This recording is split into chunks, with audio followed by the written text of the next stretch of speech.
कौन सा विकास हुआ है। विकास पिछले 5 साल भारतीय जनता पार्टी की सरकार रही। जयराम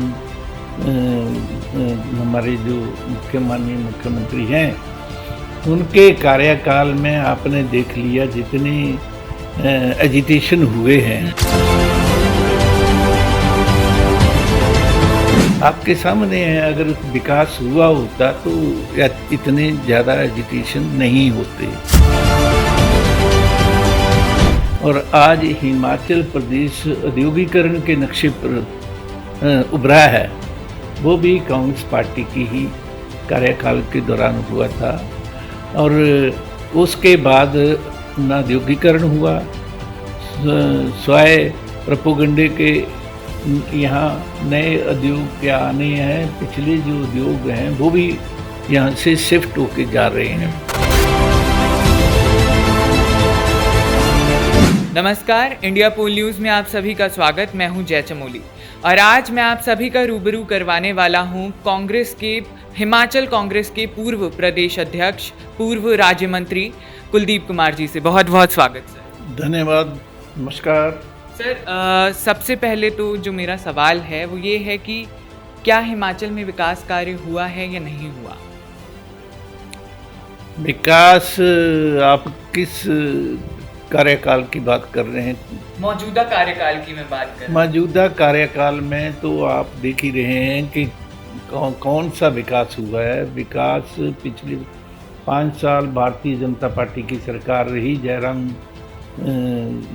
हमारे जो माननीय मुख्यमंत्री हैं, उनके कार्यकाल में आपने देख लिया जितने एजिटेशन हुए हैं।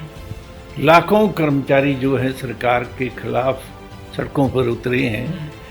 आपके सामने है, अगर विकास हुआ होता तो इतने ज़्यादा एजिटेशन नहीं होते। इस करके हमारे यहाँ प्रदेश में जो ऐतिहासिक विकास राजा वीरभद्र सिंह के समय में हुआ था, चाहे वो कोई भी कोना हो प्रदेश का, राजा वीरभद्र सिंह के समय में ऐतिहासिक विकास हुआ था। हर क्षेत्र में हुआ था, चाहे वो शिक्षा क्षेत्र में, चाहे वो PWD का हो, चाहे पानी का IPH का क्षेत्र हो, चाहे दूसरे को क्षेत्र हो। सब क्षेत्रों में कांग्रेस की सरकारों के समय में आज जो हिमाचल प्रदेश की पर कैपिटा इनकम बढ़ी है, वो कांग्रेस सरकारों के देन है, कांग्रेस सरकारों की उपलब्धियां हैं। और आज हिमाचल प्रदेश औद्योगिकरण के नक्शे पर उभरा है, वो भी कांग्रेस पार्टी की ही कार्यकाल के दौरान हुआ था। और उसके बाद ना औद्योगिकरण हुआ, स्वाय प्रोपेगेंडे के यहाँ नए उद्योग क्या आने हैं। पिछले जो उद्योग हैं वो भी यहाँ से शिफ्ट होके जा रहे हैं। इस करके इस पिछले 5 सालों में हर वर्ग महंगाई से पीड़ित है, कर्मचारी पीड़ित है, नौजवानों की बेरोजगारी की लाइन जो है काफ़ी लंबी होती जा रही है। लगभग 14 लाख के करीब बेरोजगार जो हैं इस कतार में हो गए हैं। तो हर क्षेत्र में जो है पिछले 5 साल में निराशा मिली है जनता को, और विकास नाम की कोई चीज़ नहीं है। जहाँ तक हमारे चिंतपूर्णी क्षेत्र की बात है, चिंतपूर्णी में तो मैं ये कह सकता हूँ कि यहाँ तो विकास को ग्रहण लगा हुआ है। यहाँ तो 5 सालों में मुख्यमंत्री अपना ही उन्हीं की पार्टी का विधायक यहाँ पर है, लेकिन 5 सालों में एक आध बार मुख्यमंत्री यहाँ क्षेत्र में चिंतपूर्णी में आया है। तो जब मुख्यमंत्री नहीं आया तो यहाँ विकास की तो उम्मीद करने फिजूल है। सर, मैं बात करूं हिमाचल के विकास की तो देखा जाए हिमाचल में कुछ अहम मुद्दे हैं। फिलहाल मौजूदा स्थिति में ग्रामीण सेवकों को 3 महीने से वेतन नहीं मिला, उसके अतिरिक्त जो मौजूदा सरकार है, राज्य सरकार कर्जे में डूबी हुई है। कैग की रिपोर्ट आई थी सामने और उसमें निकल कर आया कि जयराम ठाकुर की सरकार भ्रष्टाचार से घिरी हुई है। इस पर आपकी क्या प्रतिक्रिया रहने वाली है? और जब ये तमाम दावे किए जा रहे हैं, इस बीच राज्य सरकार इन सारी चीज़ों से उभरेगी कैसे? बिल्कुल आपने सही बात कही। मैंने भी यही कहा कि जो इस सरकार के कार्यकाल में कर्मचारियों ने एजिटेशन किए हैं, इससे पहले इतने एजिटेशन नहीं हुए। अगर कर्मचारियों निराश हैं, उनकी मांगें जायज़ मांगें नहीं मानी जा रही हैं, तभी वो सड़कों पर उतरे हैं। दूसरे रही कर्जे की बात, तो ये जो सरकार है पिछले 5 साल की भारतीय जनता पार्टी की सरकार है, वो हिमाचल के इतिहास में सबसे ज़्यादा कर्जा लेने वाली सरकार जो है मानी जाएगी। अभी भी माननीय मुख्यमंत्री कर्जा लेने के लिए दिल्ली की गए थे, ताकि जो ये जैसे आपने बताया कईयों के तनख्वाहें वेतन देने के पैसे हैं वो भी नहीं दे पा रहे हैं। तो ये सरकार जो कर्जा ले रही है, वो कर्जे को भी अपने ऐशो आराम में जो है खर्चा कर रही है। और अभी हाल में बजट दिया है सरकार ने, बजट में कई लुभावने वायदे तो किए हैं, लेकिन उस बजट में ये नहीं लिखा कि इन स्कीमों के लिए कैसे कहाँ से धन का प्रावधान किया जाएगा। ये चीज़ें हैं। इस करके सरकार भी ऑटो पायलट समझ लो चली हुई है। कोई दिशा नहीं है, ना कोई दशा है। इस करके कोई ऐसी बात नहीं है। अब कांग्रेस की बात करते हैं सर। 5 राज्यों में विधानसभा चुनाव हुए, परिणाम सामने आए। कांग्रेस का जो प्रदर्शन था निराशाजनक रहा। देश की सबसे पुरानी पार्टी और प्रदर्शन ना के बराबर।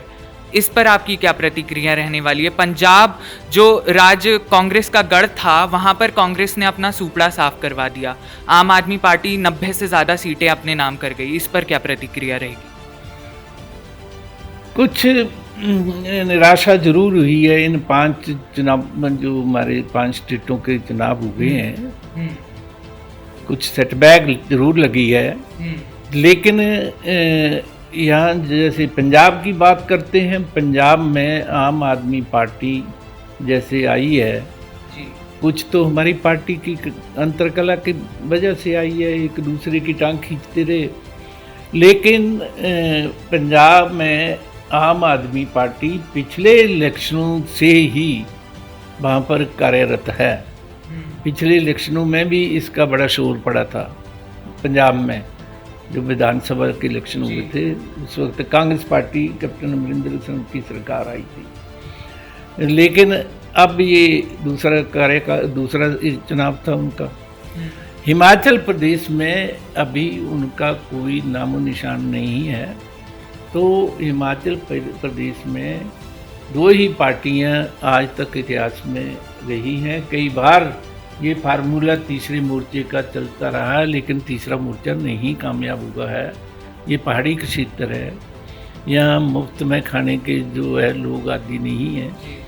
और यहाँ पर शिक्षा की बात करते हैं, केजरीवाल जी तो हमारे हिमाचल प्रदेश में शिक्षा का स्तर जो है बाकी प्रदेशों से बहुत अच्छा स्तर है। और कोई समय था केरला के बाद हम दूसरे नंबर पर लिटरेसी रेट में आते थे। तो आज भी हमारा शिक्षा का स्तर अच्छा है।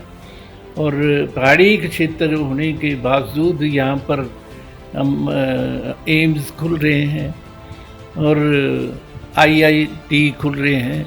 स्वास्थ्य सेवाओं की यहाँ जो परेशानियाँ थी वो दूर हो रही हैं।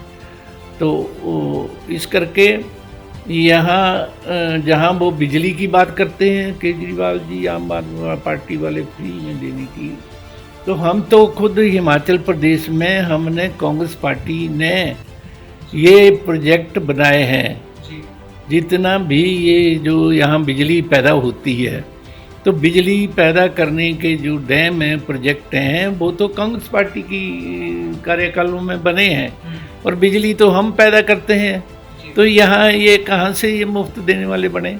तो बिजली जब हम पैदा करते हैं, हम अपने स्टेट में अपने लोगों को कई हम उनकी सहूलत दे सकते हैं। तो इस करके यहाँ कोई इनका भविष्य नहीं है। सर, आपने अभी एक बात बोली, कांग्रेस की अंतर्कलह है। कुछ समय पहले G23 की मीटिंग हुई। कांग्रेस के वरिष्ठ नेता हैं कपिल सिब्बल। उन्होंने बोला कि कांग्रेस ने मात खाई अपने नेतृत्व की वजह से। अशोक गहलोत, मल्लिकार्जुन खड़गे उनके विरुद्ध खड़े हो गए। तो जब पार्टी के जो दिग्गज नेता हैं एक दूसरे की आमने सामने खड़े हैं, ऐसे में पार्टी कैसे विकसित होगी और जीत कैसे मिलेगी पार्टी को बाकी के राज्यों में? ये सब हमारे बड़े पुराने दिग्गज नेता हैं, बहुत तजर्बेकार नेता हैं। आप इसको अंतरकला नहीं कह सकते। हमारी पार्टी के अंतर एक प्रजातंत्र है जी।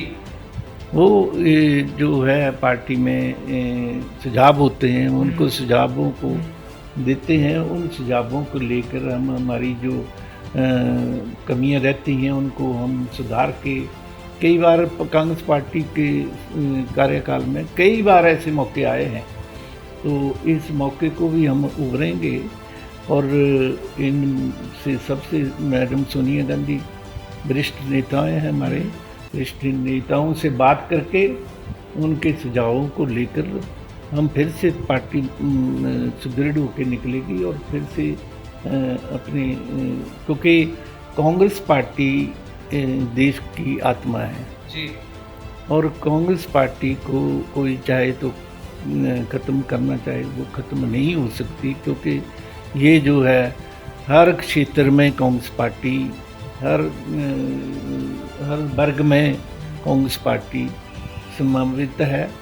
और जहाँ तक आप ये कह रहे हैं कि भारतीय जनता पार्टी में आज कोई भी बाकी कार्यकर्ता की तो बात छोड़िए, कोई मंत्री अपने जो नेतृत्व है उसके खिलाफ कोई बोल के दिखाए। आज एक दो के अलावा बड़े बड़े जो मंत्री थे वो उनकी जुबान नहीं खुलती। इस करके वहाँ तो तानाशाही तरीका चल रहा है। हमारे यहाँ कांग्रेस पार्टी में प्रजातंत्र है। तो सोनिया गांधी ने खुद कहा, अभी मीटिंग हुई थी तो सोनिया गांधी ने कहा और ये इस बात को माना है कि एकजुटता जो यूनिटी है उसकी कमी रह गई थी पार्टी में। आपको भी लगता है? नहीं, यहाँ हिमाचल में कोई ऐसी नहीं थी बात। हिमाचल में उन्होंने मैं भी उस मीटिंग में था, परसों हमारी मीटिंग हुई। हमारी माननीय अध्यक्ष श्रीमती सोनिया गांधी जी ने हमारे हिमाचल के जितने वरिष्ठ नेता थे उनको बुलाया और उन्होंने ये कहा, ये निर्देश दिया कि जैसे हमने पिछले 5 बाई इलेक्शन, आपको याद होगा, आप उसको भूल गए, अभी 3 विधानसभा के बाई इलेक्शन हुए हैं और एक लोकसभा का इलेक्शन हुआ, जिसमें मंडी लोकसभा का जो इलेक्शन है वो मुख्यमंत्री का जिला है, होम डिस्ट्रिक्ट है। और मुख्यमंत्री ने ये नारा दिया था कि मंडी हमारी है, हमारी रहेगी। तो अब कहाँ गया वो नारा? वो उसमें लोकसभा की सीट भी जीती और 3 विधानसभा की सीटें भी कांग्रेस पार्टी ने हमने अभी जीती हैं। और आपको बता दूं कि जुब्बल कोटखाई में भारतीय जनता पार्टी की जमानत जब्त हुई, जो कि इतनी बड़ी, जिनकी केंद्र में सरकार है, स्टेट में सरकार है और सबसे मजबूत पार्टी ऑल इंडिया पार्टी है, उसकी जमानत जब्त होना एक छोटी मोटी बात नहीं है। वो उसको लेकर, जैसे माननीय श्रीमती सोनिया गांधी ने कहा कि जैसे आपने पिछले 5 बाई इलेक्शनों में एकजुट होकर इलेक्शन लड़ा है जी और जीत हासिल की है, उसी तरीके से आने वाले इलेक्शनों में, चाहे वो शिमला कॉरपोरेशन का हो, चाहे 2022 का विधानसभा का चुनाव हो, वो एकजुट हो के लड़ना है। और हम हमारे अपने नेता के आदेश के मुताबिक हम सब लीडर जो हैं एकजुट होके हम कांग्रेस पार्टी को जिताएंगे आने वाले इलेक्शनों में। आपने देख लेना। और कांग्रेस पार्टी को जिताना, आम आदमी पार्टी की आवाज़ को उठाना है और देश को बचाना है, संविधान को बचाना है। जी सर, परसों जो बैठक हुई उसमें सबसे मेन जो बात कही जा रही थी कि प्रदेश अध्यक्ष का चयन किया जाएगा, ऑल्दो हुआ नहीं। आपको किसकी दरकार है, हिमाचल को कैसे नेता की दरकार है? अगर कांग्रेस की मैं बात करूं, किसको उतारेगी कांग्रेस रण में? अभी आपके सामने है, कांग्रेस पार्टी को तो जीत चाहिए जी। और अभी हाल में कांग्रेस पार्टी ने 5 बाई इलेक्शन जीते हैं जी। और उसके अलावा क्या चाहिए? जी। हाईकमांड का फैसला होता है, जिसको जो जिम्मेवारी देनी है वो हाई कमांड फैसला करती है, वो उनके ऊपर डिपेंड करता है, ये फैसला उनका है। जी। राजनीति से इधर आते हैं सर, थोड़ा बात करते हैं फिल्मों की। देश में अभी फिलहाल एक ज्वलंत मुद्दा है, वो है कश्मीरी फाइल्स। आपने देखी सर ये फिल्म? मैंने नहीं देखी। आपने नहीं देखी? पर सर मैं ये पूछना चाहता हूँ कि इस फिल्म को लेकर इतना विवाद क्यों? कांग्रेस बैकफुट पे क्यों खड़ी है इस फिल्म को लेकर? क्या सही में भाजपा का प्रोपागेंडा है, कोई कैंपेन चलाया जा रहा है? क्योंकि अगर देखा जाए तो उस समय सरकार वीपी सिंह की थी, 80 से ज़्यादा सांसद जो थे भारतीय जनता पार्टी के थे, तो कांग्रेस क्यों बैकफुट पे जा रही है इस चीज़ को लेकर? नहीं, कांग्रेस बैकफुट पर नहीं है। कांग्रेस के लोग जानते हैं कि भारतीय जनता पार्टी की विचारधारा जो है जी, वो धर्म के ऊपर आधारित है, जाति के ऊपर आधारित है। वो भाई को लड़ाने की बात करती है। कांग्रेस पार्टी ने हमेशा जो है हिंदू, मुस्लिम, सिख, ईसाई सब कांग्रेस पार्टी एकजुट होकर भाई के हमारा संविधान ये कहता है कि हम हर धर्म का सम्मान करते हैं, हर जातियों का सम्मान करते हैं। हमारे लिए हर धर्म के लोग जो है एक बराबर हैं, हर जातियों के लोग एक बराबर हैं। और ये जो देश है, संविधान ने, डॉक्टर भीमराव अंबेडकर ने ऐसा संविधान बनाया है जो कि हमारे लिए बहुत पवित्र ग्रंथ है। उसके ऊपर ये देश चलता है। उसमें ये जो डाला हुआ है, जैसे एक गुलदस्ता है हर किस्म के फूलों का, वो एक गुलदस्ता बनाया हुआ है। वो सर्व धर्म, जो चाहे हिंदू, मुस्लिम, सिख, ईसाई सभी हैं भाई, उनका एक गुलदस्ता बनाया हुआ है। जो इनको तोड़ने की बात करता है, हिंदू सिख को लड़ाने की बात करता है, हिंदू मुस्लिम को लड़ाने की बात करता है, जाति स्वर्ण दलित को लड़ाने की बात करता है, वो इस संविधान के बिल्कुल विपरीत काम करता है। वो देश के हित में कभी नहीं हो सकता। आज देश के हित को कमज़ोर करने की बात हो रही है। कभी ऐसी फिल्में नहीं बनी जो किसी धर्म के ऊपर बात हो, वो सेंसर बोर्ड बैठा हुआ होता था। लेकिन आज ये बातें चल रही हैं, इससे देश का भाईचारा कमज़ोर होता है। अगर गड़े मुर्दे उठाने लगे तो बहुत सारी बातें हैं जी। ठीक है, हम भी हिंदू हैं, हम सबसे ज़्यादा हिंदू हैं इनकी बजाय। हम हिंदू धर्म को मानते हैं और भगवान राम की पूजा करते हैं। सुबह हम पूजा करके, मत्था टेक के भगवान राम की पूजा करके फिर निकलते हैं। लेकिन हम अपनी आस्था को राजनीति में उसका सौदा नहीं करते। ये लोग अपनी आस्था को उसमें राजनीति में वोटों के लिए बेच देते हैं। हमारा ये काम नहीं है। आखिरी सवाल रहेगा सर, अगर कांग्रेस सत्ता में आती है तो हिमाचल की आवाम कांग्रेस से क्या उम्मीदें रख सकती है? क्या मिलने वाला है हिमाचल की आवाम को कांग्रेस की तरफ से? गरीब जनता की, आम आदमी जनता की, कर्मचारियों के भले की बात करती है। और ख़ास करके जितना मैं कहूँगा, जो भी हिमाचल प्रदेश में आज विकास की, चाहे वो सड़कों की बात हो, चाहे शिक्षा की बात हो, चाहे स्वास्थ्य सेवाओं की बात हो, चाहे हमारे जो प्रोजेक्ट हैं उनकी बात हो, ये जितना जो डेवलपमेंट हुई है, कभी कोई वो हिमाचल था जब हमें आने जाने में बहुत परेशानी होती थी, स्वास्थ्य सेवाओं में बड़ी दिक्कत होती थी। उनको आज ये सूरतें जनता को हुई हैं, ये हिमाचल प्रदेश में जितनी प्रगति हुई है ये कांग्रेस पार्टी की देन है। और आने वाले दिनों में जैसे जैसे टाइम निकलता है, जनता आगे बढ़ती है और आबादियाँ बढ़ती हैं तो उसके लिए सहूलतें भी बढ़ोतरी होनी चाहिए, चाहे शिक्षा, अच्छी शिक्षा के लिए। मैं जैसा कि आपको बता दूं कि अच्छे स्कूल खुलें, अच्छे जो स्वास्थ्य सेवाएं जैसे एम्स वगैरह हमारे हिमाचल में खुल रहे हैं। नहीं तो पहले दिल्ली में एम्स होते थे, आज एम्स जो है हिमाचल में खुल रहे हैं, तो निसंदेह स्वास्थ्य सेवाओं में बेहतरी होगी और घर द्वार के नज़दीक अच्छी स्वास्थ्य सेवाएं मिलेंगी।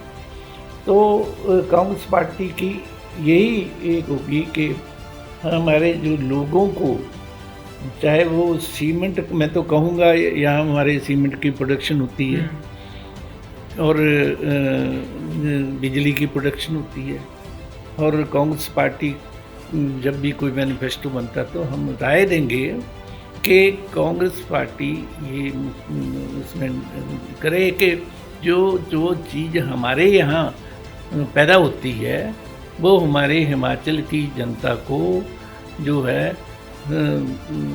अगर मुफ्त नहीं तो बाकी जगह से सस्ती मिलनी चाहिए, पहली बात। और सबसे गंभीर बात है रोजगार की। जितने हमारे नौजवान पढ़े लिखे निकल रहे हैं, अगर आप उनको रोजगार नहीं देंगे तो वो सड़कों पर भटकेंगे। हमारे लोग खेती बाड़ी के ऊपर निर्भर करते हैं। आज खेती बाड़ी का हालत बहुत हालत हो गई, चाहे आवारा पशुओं की बात हो, चाहे दूसरे जानवरों की बात हो, उसकी वजह से कई लोग खेती बाड़ी छोड़ गए हैं। और नौजवानों को आप जो माता पिता हैं अपना पेट काट कर पढ़ाते हैं, इस उम्मीद से पढ़ाते हैं कि वो अपने सेटल हो, अच्छी नौकरी मिले, अपना परिवार सेटल करे। लेकिन आज दूरबीन से भी सरकारी नौकरी आने वाले भविष्य में नहीं मिलेगी। उनके लिए ज़रूरी इंतज़ाम है कि रोज़गार के अवसर पैदा किए जाएं। मैं आपको बता दूं कि जब मुझे राजा वीरभद्र सिंह ने यहाँ उद्योग विभाग दिया, और मुझे फ़ख्र है कि मेरे उस कार्यकाल में हिमाचल प्रदेश में औद्योगिकरण हुआ। पहले हिमाचल प्रदेश भारत के औद्योगिक नक्शे पर नहीं था, हिमाचल प्रदेश। उसके बाद जो हिमाचल प्रदेश भारत के औद्योगिक नक्शे पर आया है। आज बातें होती हैं, चाहे फार्मा सेक्टर हो, वो भी हिमाचल प्रदेश में दवाइयाँ बनती हैं, हिंदुस्तान से सबसे ज़्यादा बनती हैं। तो चाहे ये आप देख लो, ल्यूमिनस हमारी बहुत बड़ी मल्टीनेशनल कंपनी है, वो भी हमारे टाइम में आई है। तो ये सारा औद्योगिक नक्शे पर आया है। मेरे कार्यकाल में हमने लगभग 26,000 करोड़ रुपया की इन्वेस्टमेंट की मंजूरी दी थी, और उसमें लगभग 3 लाख नौजवानों को, बेरोजगारों को नौकरियों के प्रावधान थे।